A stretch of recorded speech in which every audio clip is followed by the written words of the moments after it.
taraftan tamamlanan proje ve devam eden projelerimiz bazında 171 toplam projemiz bulunmakta.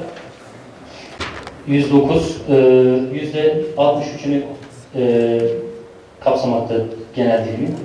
İhale 30, %18'ini kapsamakta.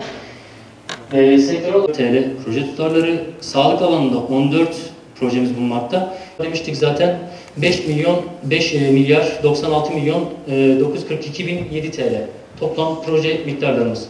Çalışmalarımız yapıldı. 5 Minare Mahallesi'nde, Atatürk Mahallesi'nde, Gazi Bey Mahallesi'nde, Ersan Mahallesi'nde mahallelerimizi tek tek geçelim arkadaşlar.